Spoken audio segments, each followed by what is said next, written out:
4월 21일 화요일 아침 말씀 묵상입니다. 우리 함께 기도합니다.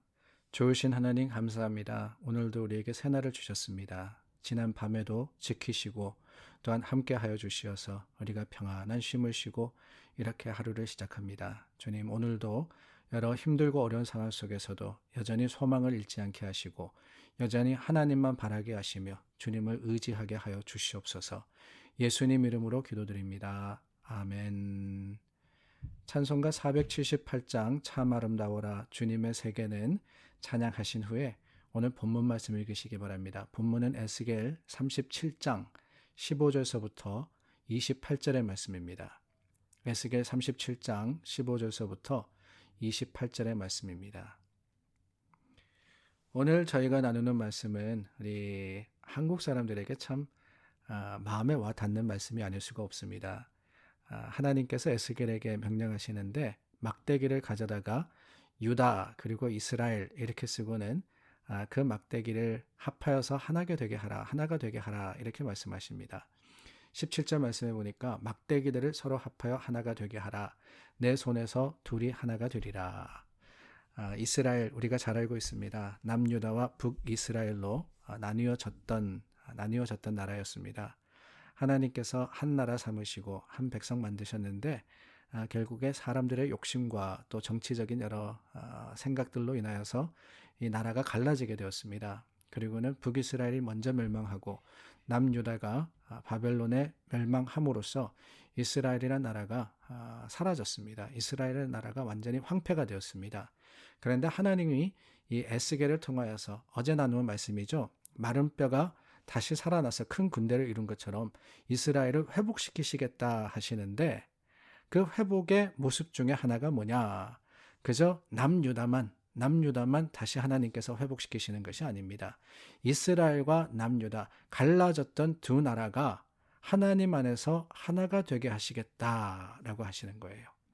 22절 말씀해 보니까 다시는 두 민족이 되지 아니하며 두 나라로 나누이지 아니할지라라고 말씀하십니다. 하나님께서 한 목자를 세우셔서 한 나라로서 다스리게 하시고 한 나라로서 하나님 앞에 서게 하시겠다라고 약속을 하는 거예요. 이스라엘과 같이 우리도 남과 북으로 나누어져 있지 않습니까? 남한, 북한 나누어진 지가 꽤 오래되었습니다. 그런데 그런 상황이다 보니까 우리는 이렇게 남유다와 북이스라엘을 바라보면서 참 동정의 마음을 가지지 않을 수가 없고 또한 하나님께서 오늘 둘이 하나 되게 하시겠다 하는 말씀을 통해서 우리나라도 언젠가 때가 되면은 하나님의 시간에 통일이 될 것을 소망하며 또한 기도하는 겁니다. 그런데 여러분, 이 둘이 하나 되게 연합하게 하시는 그 하나님의 능력의 말씀이 임하시는데 어떻게 하면 그것이 가능하냐? 어떻게 해야지 되느냐? 그 방법이 여기에 나와 있습니다. 먼저는 17절 말씀 후반절에 보니까 내 손에서 둘이 하나가 되리라 라고 하십니다. 내 손에서 둘이 하나가 되리라. 에스겔의 그 손을 이야기하는 거죠. 에스겔이 이 하나님의 말씀대로 행하고 하나님께서 그 에스겔의 인도와 또한 하나님의 말씀의 전파를 통해서 이루시겠다라고 하시는 거예요. 그래서 그 에스겔이 하나님의 명령을 따라다가 19절 말씀에 보니까 내 손에서 하나가 되리라 하셨다라고 말씀을 전하라고 이야기하십니다. 이 말씀을 따라서 순종할 때 하나님의 뜻과 하나님의 계획의 완성이 이루어진다 하는 거예요. 그러고 보면 통일이라는 것도 그렇습니다. 우리가 소망이 이 통일이다. 우리의 소원은 통일. 노래도 있지 않습니까? 그런데 우리의 소원은 통일. 100번을 우리가 되뇌어도 통일이 되는 것은 아닙니다. 어떻게 되느냐? 누군가가 그 통일을 위해서 수고하고 하나님의 말씀과 뜻대로 순종하며 기도해야 한다는 거예요. 하나님의 교회가 주님의 백성들과 사람들이 주님 안에서의 참된 평화, 두 나라가 나뉘어져서 전쟁의 상황 속에서 있는 것이 아니라 평화로서 나아갈 수 있도록 수고할 때, 순종할 때 이루어지는 겁니다. 그리고 더 중요한 것은요, 이렇게 두 민족이 되지 아니하며 두 나라로 나누이지 아니할 거라 하나님께서 통일과 회복을 약속하셨지만은 그게 중요한 게 아닙니다. 나라가 나누어졌고 그 나누어진 것이 다시 회복이 되었고 물론 아멘이며 물론 그것은 할렐루야입니다. 그런데 더 중요한 것은요. 23절 말씀해 보니까 그들은 내 백성이 되고 나는 그들의 하나님이 되리라. 하나님께서 궁극적으로 원하시는 것, 하나님의 궁극적인 목적이 뭐냐, 통일의 목적이 뭐며 회복의 목적이 뭐냐, 다른 게 아니에요. 그들은 내 백성이 되고 나는 그들의 하나님이 되리라. 결국 그럼으로써 그 샬롬의 놀라운 축복 가운데 백성들이 하나님과 하나 되는 것을 주님께서는 목적하시는 겁니다.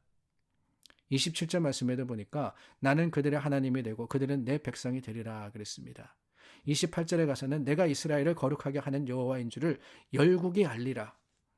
하나님께서 이 모든 일들을 통하여서 이루시고자 하는 하나님의 궁극적인 목적, 그 궁극적인 목적은 다름이 아니라 하나님을 알고 그 하나님을 인정하며 주님 앞에 함께 서는 하나님을 향하는 경배이며 예배라는 거예요. 주님께서 북이스라엘과 남유다를 왜 하나 되게 하시겠습니까? 왜 하나님 안에서 나누어졌던 둘이 하나 되게 하시겠어요? 왜 하나님께서 남한과 북한을 통일시키시고 하나님 앞에 함께 서게 하시겠어요? 다른 게 이유가 아닙니다. 그럼으로써 경제 대국이 된다고요. 그럼으로써 회복된 모든 것들을 통해서 우리나라가 힘을 얻고 우리나라가 강대국이 된다고. 그게 중요한 게 아니에요. 더 중요한 것은 그럼으로써 하나님의 역사, 하나님께서 이루신 것을 인정하고 그 가운데 우리가 하나님의 백성이 되고 하나님은 우리의 하나님이 되시는 것, 바로 이겁니다. 하나님이 모든 것들을 회복시키시고 하나님의 은혜와 그 긍휼하심으로 덮으실 때에는 우리가 깨달아 알게 됩니다. 내 힘과 능력이 아니라 하나님이셨다는 걸 말입니다. 우리를 다시 한번 돌이키시고 새롭게 하시고 그럼으로써 이스라엘을 거룩하게 하시는 여호와이신 것처럼 오늘 우리도 하나님의 능력과 은혜 가운데 다시 한번 새 힘을 내게 하시는 것, 그것은 바로 하나님의 하시는 일입니다. 이것을 가리켜서 새 하늘과 새 땅이라 그러지 않습니까? 물론 우리가 역사적으로 알듯이 북이스라엘과 남유다가 하나가 되지는 않습니다. 하나님이 말씀하시는 것은 그런 역사적인 일을 이야기하시는 것은 아니에요. 그러나 주님께서 회복시킬 새 이스라엘, 그 이스라엘은 예수 그리스도 안에서 하나 된 공동체이며 예수 그리스도 안에서 주님을 왕으로 모시는 가정이며 또한 성도들의 모임을 의미하는 겁니다. 그게 바로 하나님이 회복시키실 창조의 근본, 새 하늘과 새 땅, 하나님의 허락하여 주시는 새 나라임을 기억하며 오늘 주님 안에서 믿음의 소망으로서 하나님의 뜻과 계획을 인정하고 그것에 맞추어서 주님의 거룩하심을 행하시는 여러분들이 다 되시기를 부탁을 드립니다. 우리 함께 기도하겠습니다. 긍휼이 많으신 좋으신 하나님 감사합니다. 하나님께서 회복시키시는 것, 창조의 근본이며 또한 하나님께서 이루시는 것, 새 하늘과 새 땅임을 믿습니다. 주님 우리 가운데 임하시고 하나님의 거룩하심으로 덮으시며 주님의 긍휼하심이 믿음의 자랑이 되는 오늘 하루가 되게 하여 주시옵소서. 예수 그리스도 이름으로 기도드립니다. 아멘. 감사합니다. 우리 말씀 중에 카톡 들어와서 죄송합니다. 오늘도 기도해 주시기를 부탁을 드리는데요. 특별히 최전선에서 최일선에 앞장서서 코로나 바이러스와 싸우고 계시는 분들이 있습니다. 의사 또한 간호사들, 참 약사들, 경찰 또 사회를 지키시는 여러분들, 여러분들의 기도 가운데 힘을 얻고 또한 여러분의 기도 가운데 하나님의 주시는 능력으로서 이겨 승리하리라 확신합니다. 기도 부탁드립니다.